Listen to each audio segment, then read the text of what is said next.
황현필 선생이 이승만 대통령한테 치명상을 입히기 위해서 CIA 문건을 갑자기 꺼냅니다. 처음부터. 근데 제가 웃긴 게 뭐냐면은 이분이 한국전쟁을 가르칠 때 그 목적이 뭐라 그래요? 건강한 반미의식을 기르기 위해서 한국전쟁 가르친다고 하죠. 그런데 왜 미국의 CIA 정보는 그렇게 믿는지 모르겠습니다. 어쨌든 이건 여담이고, 대부분의 사람들은 이런 CIA 문건을 보면은 거의 다 넘어가요. 왜냐면 미국 CIA니까 모든 걸 안다는 그런 느낌이 들잖아요. 영상을 내리셔도 소용이 없어요. 제가 다 듣고 모든 워딩을 다 타이핑해놨거든요. 그래서 이런 거를 막 읊으면서 뭐라고 하냐면은 이승만의 독립운동은 돈을 쫓았습니다. 이건 내가 한 말 아닙니다. 미국 CIA 기밀문서가 해제되면서 이건 제가 한 말이 아니라 미국 CIA에 기록되어 있는 내용입니다. 이럽니다. 무슨 말을 한 거냐면은 이승만은 처음부터 독립운동을 숭고한 목적으로 한 것이 아니고 사리사욕, 즉 돈을 쫓았던 사람인데 이 증거는 CIA도 보충을 해준다. 그러니까 이 문건을 이승만의 비리를 설명해주는 근거로 지금 삼고 있는 거예요. 그럼 CIA 문건을 한번 봅시다. 이승만은 궁극적으로 자신이 한국을 통치하고자 하는 사적인 목적을 갖고 독립운동에 전념했다. 이 목적을 추구함에 있어서 그는 자신이 출세하기 위해 활용했던 수단과 방법에 대해 양심의 가치를 거의 느끼지 않았다. 이게 CIA 문건 Prospect for Survival of the Republic of Korea. 그러니까 대한민국의 생존에 대한 전망을 CIA가 적은 거죠. 근데 이 CIA의 문건의 원래 목적은 황현필 선생이 말하는 것처럼 이승만의 비리를 설명해주는 그런 근거자료가 아닙니다. 그 뒤에 따라오는 장면이 뭐냐면은 이거 바로 이 장면을 보여주는데, 이승만이 하와이에서 독립운동을 할 때 공적 자금을 사적으로 쓰고 이런 것들이 막 있다고 얘기를 하는 거예요. 그러니까 이분의 주장은 하와이 독립운동을 할 때 돈을 이승만이 막 썼고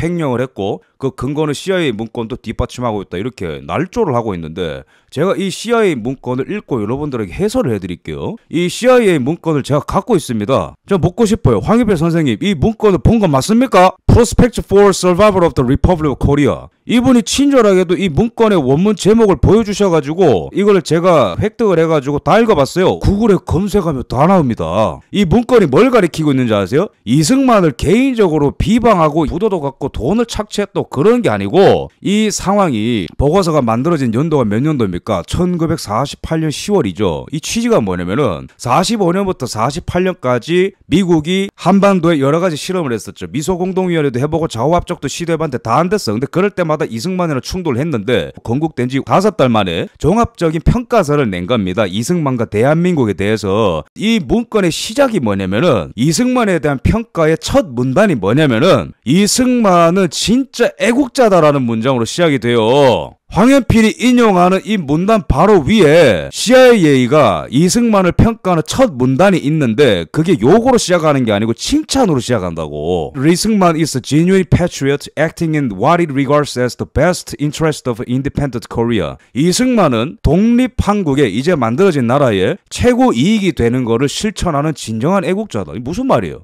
이게 사리사욕을 채우는 사람입니까? 이승만 어떤 사람이라고? 이제 막 태어난 대한민국에 이익이 되는 거라면은 뭐든지 하는 진정한 애국자다. 황현필이 주장하는 거는 개인의 사리사욕이 위에 있고 공적인 숭고함은 저 밑바닥에 있는 사람으로 그리는데, CIA의 원래 문건은 이 사람은 뭐가 일치된 사람이라고? 국가의 이익과 민족의 이익과 자기의 이익이 결부된 사람이라고 평가하는 거예요. 처음부터. 어디 이런 거짓말하고 있습니까? 그는 한국의 최고 이익을 자신의 것과 동일시 여기는 경향이 있다. 적어도 자신의 마음속으로는 그 자신이 한국 그 자체라 여기는 듯하다. 저는 이 구절 보면서 감동적이었습니다. 오히려 이게 무슨 얘기냐면은 이후에는 비판적인 부분도 따라와요. CIA가 이승만을 얘기할 때 그거는 주한미군 철수를 놓고 충돌했고 미소공동위원회를 충돌했고 주한미군 사령관 하지 장군과 몇 년 동안 충돌했던 이승만에 대한 잔상, 즉 미국의 컨트롤권에 있을 수 없는 이승만 때문에 골치 아파서 그런 것이지, 기본적으로 미국의 CIA도 인정을 하는 것은 적어도 이 사람은 우리의 컨트롤을 벗어나지만 확실하게 말할 수 있는 거는 이 사람은 애국자라는 거고 반공주의자라는 거고 민족의 이익과 국가의 이익과 자신의 이익을 동시에 여기는 사람이다. 이게 무슨 자신의 사리사욕을 위해서 돈을 유용한 사람을 설명하기 위한 근거로 삼을 수 있습니까? 황현필 선생님. 그 다음에 본인이 인용한 영어 문장에 요 답이 있어요. 이분이 번역을 어디까지만 끝내냐면은 수단과 방법을 가리지 않았다. 거기에 대해서 양심의 가책을 느끼지 않았다. 여기까지만 딱 끊어서 문장을 번역하잖아요. 근데 영어를 보면은 뭐라고 돼 있어요? 뒤에 부연 설명이 With the important exception that he has always refused to deal with communists. 그는 수단과 방법을 가리지 않았던 사람이 맞는데 하나의 예외가 있다. 적어도 그는 공산주의자들과는 절대로 타협하지 않았던 사람이라는 평가가 있는 거예요. 이 인용한 문단의 성격이 완전히 바뀌는 거예요. 이 문장 하나로 이승만은 골치 아픈 사람인데 그래도 그는 반공주의자고 애국자다. 맥락으로 보면 그렇게 해석하는 게 맞는데 본인한테 유리한 것만 끌고 오는 거예요. 이게 어디서 나오는지 아세요? 이 문단이 백년전쟁 다큐 모든 게 날조라는 백년전쟁 다큐에서 그대로 나온 자료입니다. 거기서 나온 자료를 그대로 읽기에 바빴거나 영어를 읽을 줄 모르거나 아니면은 완전히 선동을 하기 위해서 작정을 하셨거나 셋 중에 하나라고요.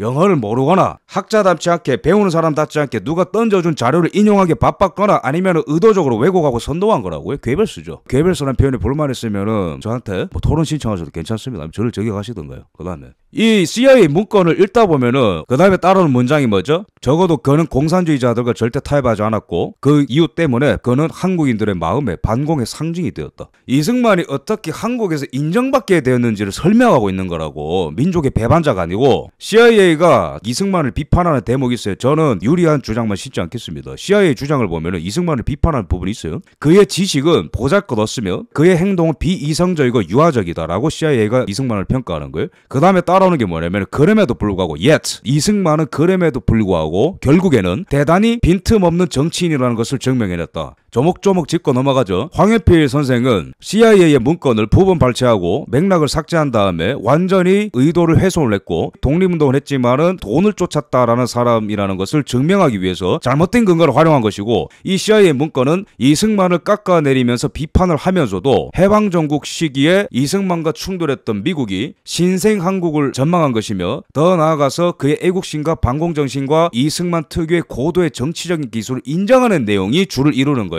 이승만을 깎아내리기 위한 자료가 아니고 한국에 대한 평가와 이승만에 대한 고평가와 그럼에도 불구하고 충돌하는 이승만에 대한 비판 같은 것들이 골고루 놓아져 있는 그냥 역사적인 사료라고 단담한 역사적인 사료. 그러면은 CIA가 왜 이승만 대통령을 인정할 부분 인정하면서도 비판했는지 제가 말씀드릴게요. 여기 문건을 보면은 몇 년도에 쓰였습니까? 48년 10월이잖아요. 이 성격이 뭐예요? 해방되고 지금까지 대한민국의 해방정국기를 설명을 하는 거고 절체절명의 위기에 놓인 대한민국의 위태로움을 설명하는 거고 초대 대통령 이승만 대통령의 퍼스널리티 성품과 특성에 대해서 설명을 하는 건데 그럼 왜 충돌했냐? 45년에서 48년까지 이승만과 가장 가열차게 싸웠던 사람이 누굽니까? 주한미군 사령관 존하지 장군이다. 이 사람이 남긴 유명한 말 중에 무슨 말이 있냐면은 특히 이승만 박사 같은 한국 지도자를 상대했던 군정은 생각하기조차 끔찍하며 나한테 월급을 100만 불 주더라도 난 그 자리를 맞지 않겠다고 주한미군 사령관이 이승만에 대해서 학을 뗀 적이 있어요. 학을 왜 뗐냐? 이승만이 부도덕하고 타락했고 더러운 사람이어서 그런 게 아니고 미국이 삐딱선을 타면서 소련과 이루어질 수 없는 좌우합작과 미소공동위원회를 할 때 존하지 장군은 국무부의 지령을 받아서 주한미군 사령관으로서 그거를 시도하려 했죠. 그래서 신타 통치와 위임 통치와 좌우합작과 미국의 노선이 계속 바뀌는데 그때마다 딴지를 놓고 좌우합작하면은 공산화된다, 미소공동위원회 하면 소련한테 속는다, 주한미군 나가면 안 된다 계속해서 외쳤던 이승만과 충돌했기 때문에 힘들었던 거죠. 그래서 기본적으로 45년부터 48년까지의 미국과 이승만의 관계는 이승만이 굴종적인 거나 미국의 꼭두각시가 아니고 미국이 하자는 거를 다 반대하고 공개적으로 비판했기 때문에 성가신 존재라는 거죠. 그럼에도 불구하고 왜 미국과 이승만이 손을 잡을 수밖에 없었냐면은 이승만만이 대한민국에서 최고의 반공 지도자요 온 국민으로부터 존경받는 유일한 지도자이기 때문에 미국도 이승만을 인정했던 겁니다. 그 성격이 그대로 녹아져 있는 거라고 이 문건에. 이승만이 비리를 들춰내는 그런 게 아니라고. 이 내용에 보면 뭐라고 돼 있어요? 이승만의 과잉된 자아는 새로운 한국의 정부와 미국의 이익에 재앙적이거나 매우 난처한 행동으로 귀결될 수 있다. 왜 이승만을 이렇게 경계하는 거냐면은 여러 가지를 미국이 시도할 때 그럴 때마다 이승만 대통령이 한국에서도 국무부를 비판하고 47년도에는 트루먼 대통령을 직접 만나려고 찾아갈 정도였어요. 근데도 만나지지 않자 거기서 대놓고 미국의 국무부를 비판했다. 그런 전적이 있으니까 이승만을 경계하는 거죠. 근데 누가 옳았습니까? 미국의 국무부가 옳았어요? 이승만 대통령이 옳았어요? 결국에는 이승만 대통령의 뜻이 맞았잖아요. 그죠? 단독정부 수립하는 게 맞았고 공산주의자들은 이미 나라 만들기를 다 해놨고 침공 준비를 다 해놨는데 그래서 위태로운 한국의 상황에 대해서도 묘사를 하는 거죠. CIA가 48년 8월 15일에 유엔 감시하에 건국된 대한민국은 정치적, 군사적, 경제적 측면에서 많은 문제들을 직면하고 있고 이 나라의 생존에 대한 전망은 미국으로부터 광범위한 원조를 받았을 때만 긍정적으로 고려될 수 있다. 매우 아슬아슬한 나라라는 거예요. 이 나라가. 미국도 인정할 만큼. 근데 왜 결정적으로 또 이승만과 부딪혔냐면은 두 번째, 이게 굉장히 중요합니다. 이때는 미국이 주한미군을 빼고 있었거든. 저들도 인정하죠. 대한민국에서 미국이 철수하게 된다면 대한민국은 소련의 꼭두각시 정권이 북한의 위협에 놓이게 될 것이다. 그러나 미군 철수에 앞서서 국권을 훈련시키고 우리나라 군인들 무장시켜 놓는다면 소비에트 발 공세에 억제 작용을 할 수 있을 것이다. 그러나 대한민국 국군은 미국의 지속적인 물질적 지원과 기술적 자문을 필요로 한다. 이때 시점이 뭐냐? 48년 10월 달이죠. 굉장히 중요합니다. 왜? 48년 9월 한 달 전부터 주한미군이 나가고 있었기 때문에. 그러면은 CIA가 왜 여기서 이승만을 부정적으로 그리는지 알겠죠? 부분적으로. 주한미군 나가지 말라고 했으니까 이승만 대통령이. 실제로 49년 6월 달에 주한미군 다 나가잖아요. 근데 결국에 또 누구 말이 맞았어요? 이승만 말이 맞았잖아요. 나가지 말라 했는데 나가니까 북한 인민군이 다 내려오지. 그러면 이 사료는 결국엔 뭐예요? 이승만이 무조건 옳았다는 걸 증명해준 사료네. 공부 좀 합시다. 게다가 이게 CIA 문건이 왜 중요하냐면은 이승만과 함께 갈 수밖에 없다는 현실을 인정하면서도 이승만과 계속해서 부딪혔던 그것 때문에 심기가 불편한 걸 드러내면서도 핵심 키워드를 쏟아내죠. 반공주의자다, 애국자다, 굉장히 성가시다. 어떤 행동을 할지 모른다.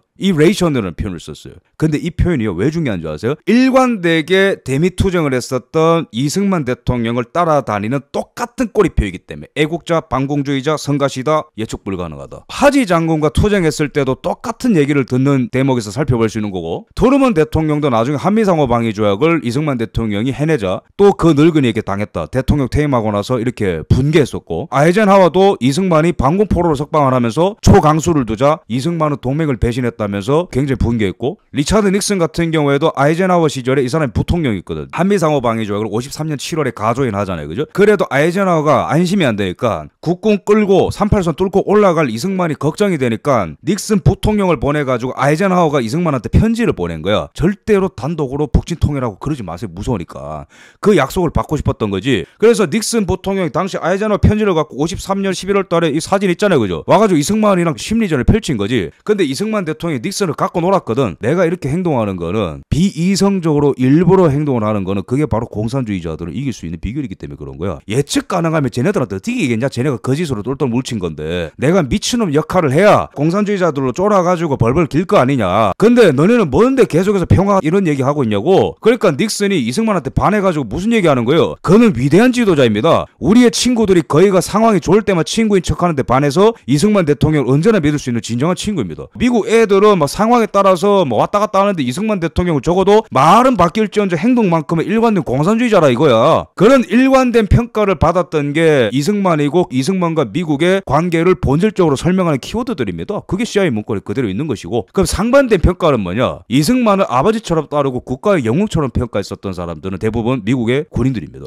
리즈웨이, 클라크 장군, 워커 장군, 메가더, 벤플리트 이런 분들. 벤플리트랑 메가더는 뭐 말할 것도 없고 거의 뭐 아버지처럼 따르고 무슨 말이든 다 예스로 대답하고 최고의 애국자로 평가했으니까. 2대 유엔군 사령관으로 있었던 메가더 다음으로 부임했었던 리즈웨이는 뭐라 평가했습니까? 이승만은 공산주의에 대한 증오에서는 타입을 몰랐고 똑같은 평가죠. 아까 CIA랑 국민에 대한 편애가 심했고 근데 굉장히 편가르기가 심하다. 이거 당연하죠. 당시에 전쟁 중이었으니까. 불가능한 일을 끈질기게 요구했으나 마음속에는 깊은 애국심으로 가득했다. 눈뜬 시간에 거의 전부를 나라를 위해 바쳤다. 리즈웨이가 보니까 이승만 그런 사람인 거예요. 아까 CIA 평가랑 똑같죠? 그는 굉장히 논쟁적이고 막 편가르기 하는 것처럼 보이고 굉장히 센 사람인데 기본적으로 굉장한 반공주의자고 나라를 위해서 모든 걸 바쳤다. 마크 클라크 장군, 이 사람도 3대 유엔군 사령관이죠. 한국의 애국자 이승만을 세계에서 가장 위대한 반공 지도자로 존경한다. 한국이 이승만 같은 지도자가 베트남에 있었다면 베트남은 공산군에게 패망하지 않았을 것이다. 맥스 테일러 5대 유엔군 사령관. 이게 이승만에 대한 가장 정확한 종합적인 평가입니다. 그 결론은 뭐다? 황유필 씨가 주장하는 것처럼 이 CIA 문건은 이승만의 비리를 설명해주는 근거가 아니고 오히려 당시의 시대 상황을 공부할 수 있는 귀중한 역사적 가치를 가진 사료이며, 더 나아가서 CIA가 미국 국무부와 계속해서 지속적으로 충돌하던 이승만을 비판적으로 뽑은 그림도 있지만 본질적으로는 이승만을 반공주의자고 유능한 지도자요 최고의 정치가라고 치켜 세우는 목걸이다. 이런 식으로 거짓을 바로잡겠습니다.